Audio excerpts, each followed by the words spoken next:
Well, hello, everybody. Welcome to this episode of the Cash Confident Podcast. Today, we're going to be working on more emotional processes here. So, today, I'm going to teach you 4 different things that we can do with our emotions. And I will just tell you, it's a beautiful summer day, and I'm recording this outside. So, if you hear chickens or outside noises, it's because I'm, in fact, outside and I have chickens.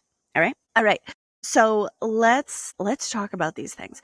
So, when I'm working with my clients, right? And almost everybody I'm working with is getting right with their money. They're getting to their next levels. They're a lot of times they're scaling businesses. Actually, my core offer currently is for Limitless Wealth, which is a business scaling program. And in that work, emotions play a whole really, really big role. And I'm going to start with just talking about the fear of sensation. And if you've been listening to my episodes, I will be repeating myself a little bit, but I think it's so important to be able to recognize when you're actually just afraid of your feelings. All right. Because everything that we do in business, everything that we do to get to our next level comes with really big sensation. Now, when we can't handle that sensation, it doesn't feel safe to us. And so this is the place where we'll get in our own way. We won't take the actions, right? Like just recently, I was talking to a woman and I was encouraging her to raise her prices from like $1,200 to like $20,000. And truly what she was offering was worth that to a certain buyer. And the price that she had been charging was so little that she wasn't even taking business home. So she's essentially investing in somebody else's business with her sweat equity, and only making enough money to pay her business expenses, right? And so when we talk about raising the prices, she's like, well, what if people say no? I was like, they will say no. You will for sure get people that will say, oh, I don't want this at that price. Like that's a given. That's going to happen. And I watched her recoil, and I was like, oh, are you afraid of a no? Are you afraid of that rejection? And she's like, yeah. And so when you are offering somebody a service, if they don't want it, they're not going to punch you in the face about it. They're going to say no. You might be like, oh no, that's too much money, or I don't think it's worth it, right? So you might get a little verbal, feedback, but what's very likely not going to happen is any sort of physical damage to your body. So the what are we actually afraid of here? We're potentially afraid of the sensation of no. We're potentially afraid that people will think a certain thing about us, that somebody won't like us, that we'll have to sit in somebody else's disappointment for a second. Like we'll have to, be with that. But that fear of sensation very likely has cost this woman hundreds of thousands of dollars already, and will continue to cost her money until she addresses it, right? And this is where I'm going with all of this. So I'm going to get into where I'm going with this today. So when we don't have a ton of ability to be with our emotions and do healthy things with them, there's a few things that will happen. So one is we will repress these emotions, right? And so sometimes you'll eat it, you'll shop it away, you'll pretend like it doesn't exist, you'll justify yourself from not having these feelings, right? So sometimes we'll deny or repress. Sometimes we'll unconsciously express our emotions. And honestly, for a lot of us, this is where a lot of emotional fear came up. It's like if we watched somebody that we love dearly handle their emotions very piss poorly, we're going to be like, oh, anger's not safe because, every time my dad was angry or my mom was angry, they would lose their shit. Right. And so there's the unconscious expression of emotions. And then I want to talk about this third thing, because this is most of the time around business, at least, this is what I'll notice with people, is that we'll encapsulate the charge of a story or the charge of an experience into a story, which is a mental process. We're taking this emotional charge, we're wrapping it up in emotional and mental energy, right? We're wrapping it up in a story, and then we kind of put it on the shelf. Now, where this is problematic is that those stories still contain live charge, like live emotional energy. And so you wouldn't let's just say you had a story that if I was to bring up, it would get you all worked up. You would not feel any better, and it really wouldn't come to a resolution, right? So if you have stories like that, like stories that where your feelings are still hurt, if you were to bring it up, you would get yourself all worked up about it. All right. So when we're not handling our emotions well, that's generally going to be one of these three things. So we're either going to express the emotion unconsciously and potentially do some damage from our unconscious state. We're going to repress the emotion, which is generally going to happen in an unconscious state because nobody's like, I'm going to swallow this anger until it metastasizes in my body. We're just going to be like, I'm not angry. I'm not mad. Other people get mad. I don't get mad. Right? We're going to become unconscious of that emotional state, or we're going to put it away in a story. Now, these stories, because they're in the conscious, become a really big part of our decision making. They become a really big part of things. This is my story. And if you've been listening for a while, you probably have also heard this. Like, let's just look at in 2021, I spent a ton of money on ads. My business was going gangbusters. Shit was going so well. And then all of a sudden, Facebook just shut down my ads account. They're like, you're not allowed to sell immigration paperwork. And I was like, cool. I've never, ever even talked about that. But anyways, there was nobody to talk to. There was nothing to do. And for years, I wouldn't run traffic because that story was so terrible for me. It came with so many hard emotions that I was like, I'm never doing this again. I'm never going to put myself or my business in this position again. Right. And is that like a wise decision for a business to turn off all your traffic because you had a bad experience? No.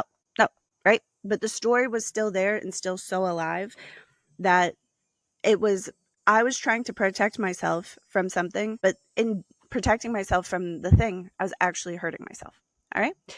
These are the three things that we can do with our emotions. And we want to be really careful of those stories because they factor into our decision making.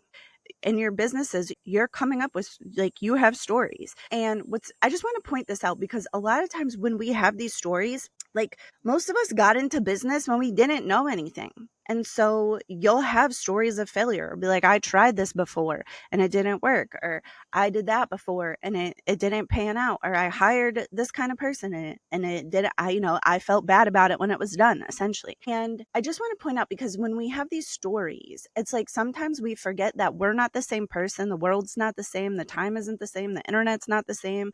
The staff isn't the same. Like, everybody's been changing the whole time. So it was just interesting because every now and then I want to do something that I failed with it before, and I'll like feel my emotions be like, remember that time like we did this thing and we got our ass kicked a little bit? But then I'll be like, yeah, but that was before I knew X, Y, and Z, and that was before I was good at this, or this was before I could handle this, or this was so early in my business that I'm not even remotely the same person. And so sometimes I just have to talk myself through that. And I'm not the only one. Sometimes you have to talk yourself through that too.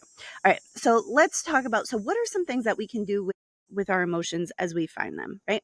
So I'm going to talk about 3 different things that we can really do with our emotional states, like different kinds of skill sets. And so again, this is work that I do really deeply with my clients. And so if you're listening to this and you're like, fuck yes, I want more of that, go to the show notes and book a call with me. All right. Just do that. And I will talk to you about how I can help you. And if it's a good fit to work together, I will invite you into my mastermind, Limitless Wealth, which I will tell you, like, the capacity building that goes on in that container is wild, like wild. All right. So clearing emotions. So when we're doing the emotional work, one of the first skills that we need to learn what to do with is how to clear an emotion. And this is going to be, honestly, emotional hygiene. This is going to be like dealing with your feelings of what came up today in the day to day. And sometimes, like, I want you to think about it like your emotional state almost like a house. So sometimes we have to go back and declutter. Sometimes we have to go back and feel the feelings of closets full of past disappointments or hurts or whatever else. So when we're clearing an emotion, what you're basically doing is you're going to bring your full attention to the emotion and you're going to feel the sensation. So it's a mental process and a body-based process, right? So you're going to feel the sensation. You're going to also pay attention to it. You're going to bring your consciousness. So you're going to have your embodied attention and your mental attention on the sensation. Now, when you pay attention to an emotion that's like just there, part of the experience, it's just going to generally move on through, because emotions, it's like the soundtrack to your life, right? Like, if something sad happens, you're going to feel sad, and that emotion is going to kind of set like the soundtrack for this experience. Now, sometimes when we won't let that sound play, then we have like a whole lot of sad soundtrack in the closets. But when you just let it play, it's like the song is over and it's done, right? So this is kind of what I'm talking about when I'm talking about like clearing an emotion. So it's really just paying attention to the emotion long enough that it's acknowledged, and then it's just going to move on through. That's it. All right.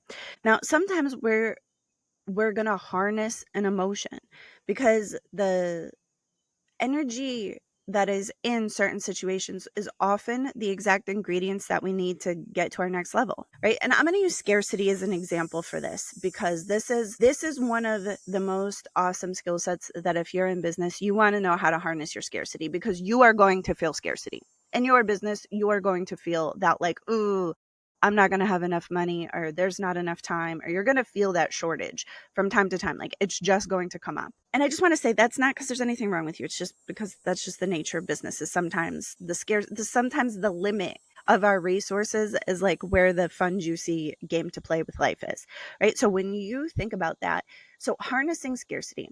All right. So now look at, let's go over. So I could tell you a story about scarcity. That's one thing. I could repress my scarcity and be like, so positive. I do my money affirmations. Yay. Right? So I could deny and repress that scarcity and try to stay positive. I could unconsciously express that scarcity, which is very likely going to look like cutting my expenses, firing my staff, doing shit myself that makes no sense for me to do, wasting my time, chasing money, right? Like, those are unconscious expressions of scarcity, right? Or I could be like, oh, hey, scarcity, let me get on your back and let me laser focus. So scarcity is a ballsy energy, and it's laser focused. So it's like, let me harness this laser focused ballsy energy that comes with a lot of physical oomph to go get that thing. Scarcity is the energy that's is made to help you, right? Like, it's supposed to help you to move through the situation. We just usually don't want to be that. We don't want to have that scarcity mindset. We don't want to have that scarcity. And so we don't harness it. Sometimes we need to harness an emotion. Sometimes we need to harness. And you'll see, like, if you pay attention to like politics, they're often harnessing fear, right? We see a lot of fear mongering these days. They're using fear to essentially to create a sense of control, right? So there's a harnessing there, though. So sometimes we can harness an energy, right? And so what we're going to basically do then is use that quality of energy to get a thing done. All right. So if you're using your scarcity to bring more money in, cool. Sometimes we'll use our rage to get something accomplished. Rage has a lot of staying power. Sometimes we'll use our anger to set a boundary. We'll use our sadness to clear, sadness I find very cleansing as an emotional state. Like, carrying a lot of sadness is heavy, but I'm like, once you really let the tears flow, there's usually something very clearing and cleansing, kind of like when it's all hot and humid, you get a thunderstorm, rains, and then you're like, oh, okay, everything's okay again. All right. So then we can alchemize an emotion. And alchemy is really around the process of kind of more or less loving an emotion so hard that it changes into something.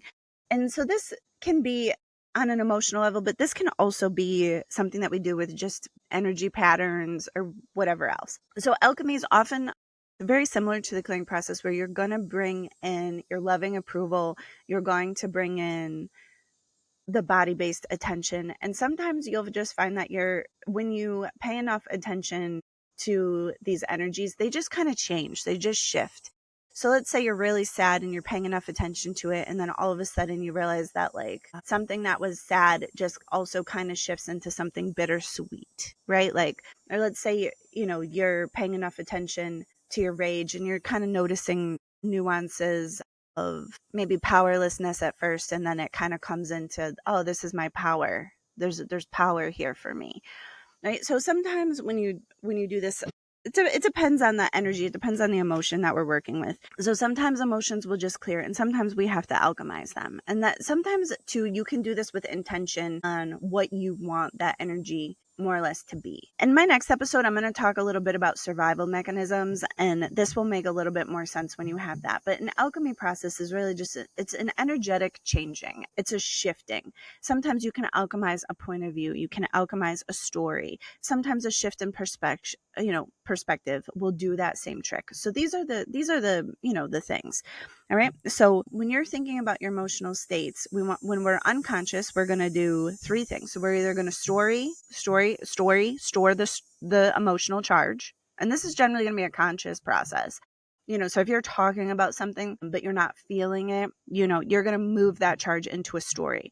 If you're repressing it, you're going to be eating it, denying it, shopping, numbing, whatever. And that has its own set of consequences. An unconscious expression of emotion is generally pretty messy.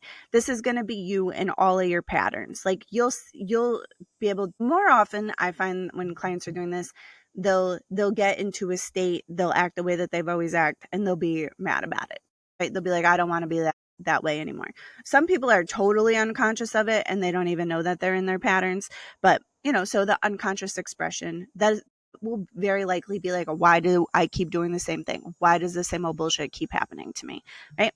And so if we wanted to really learn how to work with these emotions, we're going to clear them, alchemize them, or harness them.